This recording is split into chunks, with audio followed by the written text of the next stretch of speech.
Welcome to the new Student Essentials video series. I'm Carter. I'm a theater student. My pronouns are he, him, and I'm also a transfer student.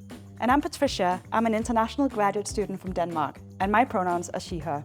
In this video, we're going to talk about how to build your academic toolkit. You'll learn what to expect in your classes and how to access the many different academic and learning supports that exist at UVic.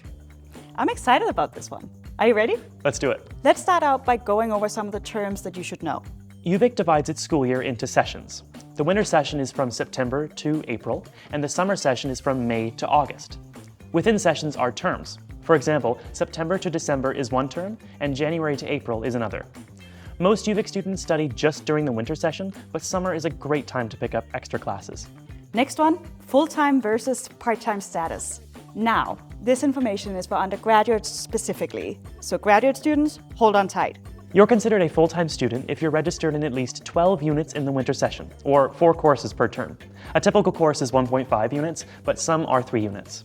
It's important to know this definition because you will need to be registered in a full course load to receive funding and access certain student services. Now, if you're living in residence, registered with the Center for Accessible Learning, have a study permit, a student loan, are a varsity athlete, a scholarship student, or receiving band funding, make sure to check what your minimum or full-time required course load is. And what about part-time status? Part-time means being registered in less than 12 units in the winter session and not in a co-op work term. Every program's bachelor's degree is worth 60 units, which works out to taking a full course load for 4 or 5 years. Now, many students may consider taking a reduced course load and extending the completion time of their degree to 5 years or longer. It's okay to adjust your course load throughout the term. Just watch for the add and drop deadlines in the academic calendar, so you're not hit with any additional costs. That's important advice. And be sure to note your program's course requirements. They are the courses you'll need to complete in order to graduate. Now, to plan out what required courses you need to take each year, I'd recommend using a program planning worksheet. If you have questions about any of this, or you're wanting to change your program, you can meet up with an academic advisor. I'd recommend meeting up with an academic advisor at least once a year, especially if you have changed or dropped any of your courses. And if you're a transfer student coming to UVic, like I was, shout out to transfer students! It's a good idea to check in with an advisor as soon as you can to ensure that your transition is as smooth as possible. University can be such an exciting time, but it can also be challenging.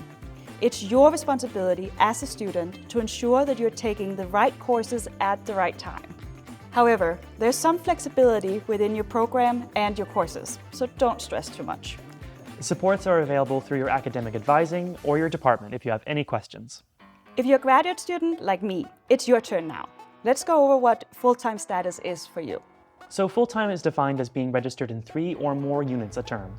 If you have any questions about your course load or program, make sure that you connect with your graduate advisor in your department. They'll know all about your program requirements. Connect with them and your supervisor to talk about your game plan as a grad student. If you have questions about how your grades might affect your academic standing or your scholarships, connect with your advisor and the tuition office in the Faculty of Graduate Studies. Nicely done. Yeah, I know. We're crushing this. For all students, grad or undergrad, the classes you'll take will most likely be lecture style.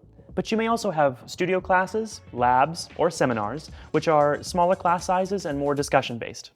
Most classes are held in person, but there are some online options too, so check your timetable when you register.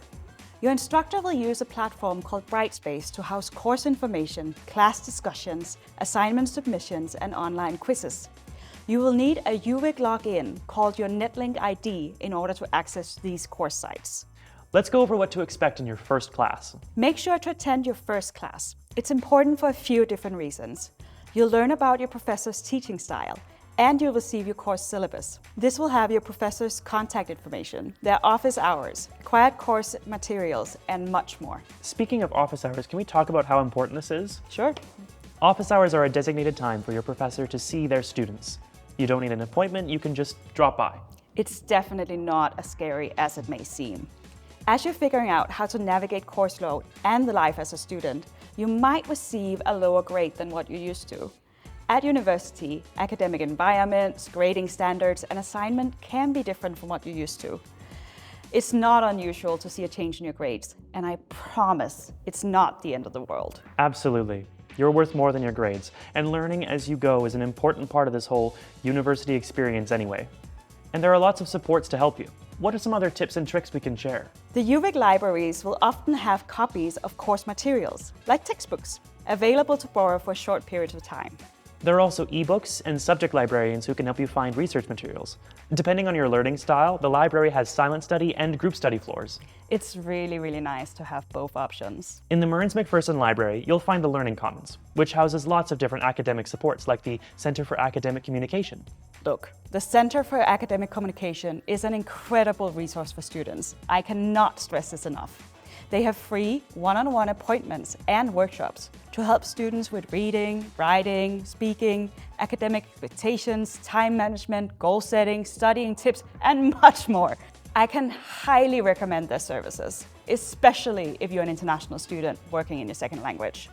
One workshop I went to helped me prepare for a class presentation. I'm getting much better at public speaking, as you can see. You're doing such a good job. Thanks. If you're taking a math or a stats course and you need some help, there's also the Math and Stats Assistance Center. This can be found in the Elliott Building and in the Mearns McPherson Library. You can find a full list of resources, as well as a bunch of free workshops on the library website. Another resource that's available to students with a disability or a chronic health condition is the Center for Accessible Learning. So for example, if you're a student with a documented learning disability, ADHD, physical or sensory disability, mental health or chronic health condition, and experience barriers to your education, you can register with the Center for Accessible Learning to request an academic accommodation plan. Some accommodations include things like extended time for exams, note-taking help, and adaptive technology.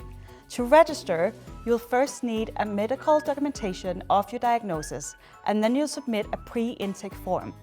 All the info you need to register can be found in the Center for Accessible Learning's website, which is linked below. There are additional aids for students who may not have access to that formal medical diagnosis. Learning and teaching support and innovation provides learning strategies and resources for all students, and the Society for Students with a Disability in the Student Union Building also has supports available for students who self-identify as having one or more disabilities. So I think we've actually done a pretty good job at highlighting all the academic supports here on campus, don't you think? Absolutely. My advice to any incoming student is this: use them. They're there for you. And my advice is you can also find academic support from your fellow classmates. I love a study buddy. Me too. Making friends in your class is a great way to stay at top of your coursework.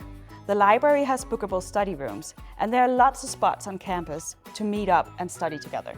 Community is such an important part of academics, and I don't think it's talked about enough. No, I agree. University can be hard, and having a community is such an important part of your well-being. Yes, your well-being is super important. Make sure to incorporate movement, breaks, sufficient rest, and nourishment into your study routine. One of my favorite things to do during an exam period is to get a warm drink from the Bibliocafe and then go for a stroll in the Mystic Vale.